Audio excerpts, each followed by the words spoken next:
بسم اللہ الرحمن الرحیم۔ حضرت علی علیہ السلام فرماتے ہیں، اگر کوئی آپ کی فکر کرتا ہے تو اس کی قدر کرو، کیونکہ دنیا میں تماشائی زیادہ اور فکر کرنے والے بہت کم ہوتے ہیں۔ کوئی کمزور شخص تمہاری بےزتی کرے تو اسے بخش دو، کہ بہادروں کا کام معاف کر دینا ہے، اور معاف کرنے والا اللہ کو بہت پسند ہے۔ کوئی تم سے بھلائی کی امید رکھے تو اسے مایوس مت کرو، کیونکہ لوگوں کی ضروریات کا تم سے وابستہ ہونا تم پر اللہ پاک کی عنایت ہے۔ اتنے خشک نہ بنو کہ توڑ دیے جاؤ، اور اتنے نرم بھی نہ بنو کہ نچوڑ دیے جاؤ۔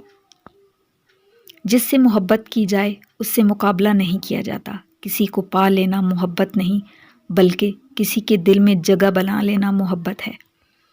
ہمیشہ ایسے شخص کو چنا کرو جو آپ کو عزت دے، کیونکہ عزت محبت سے کہیں زیادہ خاص ہے۔ جسے تقدیر پر یقین ہوتا ہے وہ اپنے اوپر نازل ہونے والی مصیبتوں سے نہیں گھبراتا۔